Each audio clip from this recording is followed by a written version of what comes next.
कितने विकास हुए हैं और विकास के वहां पर क्या मायने। भोपाल संभाग में अगर हम बात करें, जबलपुर पश्चिम विधानसभा सीट से बीजेपी 50% तो कांग्रेस 50% जीत का प्रतिशत रहा है। और जबलपुर पश्चिम विधानसभा में ही 2003 में बीजेपी के हरेंद्र जीत सिंह ने जीते थे। बीजेपी हरेंद्र सिंह लगातार 2 बार जीते रहे हैं और 2013 में भी तरुण भनोट ने जीत दर्ज की कांग्रेस से, और कांग्रेस से तरुण भनोट 2018 में भी जीत दर्ज की। अगर हम अगला सीट की बात करें, जबलपुर संभाग की पश्चिम विधानसभा पे ही अभी अगर हम चर्चा करें तो लगभग 50% भाजपा और 50% कांग्रेस पर लोगों ने अपना विश्वास जताया। वहां पर जीत का प्रतिशत जो है वहां पर ये देखने मिला। तो जबलपुर पश्चिम विधानसभा सीट से अगर 2003 में भी जो हरेंद्र सिंह जीते थे, क्या वजह थी कि हरेंद्र सिंह को जीतने के बाद हार का सामना करना पड़ा था। कहीं ना कहीं पर जो मुद्दे होते हैं, विकास के मुद्दे होते हैं, वो कहीं ना कहीं पर जनता देखती है और समझती है। तो अगर हम पश्चिम विधानसभा पे ही जो चर्चा कर रहे थे, हम उस पे ही विश्लेषण भी अभी हमारे जो पॉलिटिकल समाज एडिटर हैं वो हमको करीब से इन सब चीजों के बारे में बता रहे थे। हम जबलपुर पूर्व विधानसभा की बात करें, यहां भी जीत का प्रतिशत 50% रहा है बीजेपी और कांग्रेस में।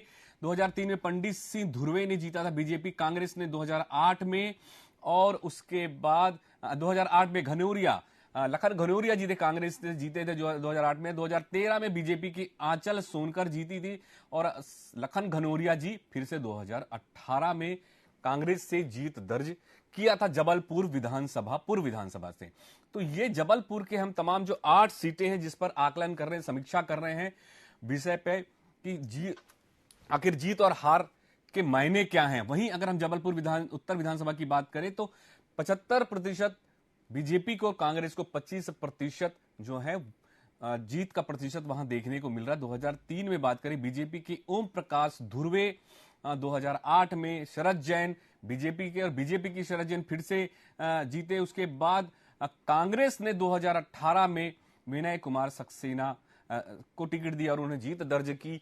इसके अलावा अगर हम बात करें जबलपुर के अन्य जो सीटें हैं उस पर भी चर्चा करते हैं। अभी फिलहाल तो जबलपुर के जो उत्तर सीट है उस पर हम, जैसे कांग्रेस के विनय कुमार सक्सेना अभी 2018 में चुनाव मैदान में थे, उन्होंने जीत दर्ज की। और जबलपुर कैंट की बात करते हैं, जीत का प्रतिशत बीजेपी का 100% दिख रहा है यहां पर जबलपुर कैंट विधानसभा से। 2003 में ईश्वरदास रोहानी जीते थे, उसके बाद 2008 में बीजेपी के ईश्वरदास रोहानी फिर जीते। बीजेपी के अशोक रोहानी जी वहां से नए प्रत्याशी के रूप में आए। 2013 में 2008 में फिर से अशोक रोहानी जी ने जीत दर्ज की। तो जबलपुर कैंट लगभग बीजेपी समर्थित रहा है और लगातार पिछले 15 अगर बात करें तो 15 से 18 वर्षों से लगातार बीजेपी मध्य प्रदेश में सत्ता में है।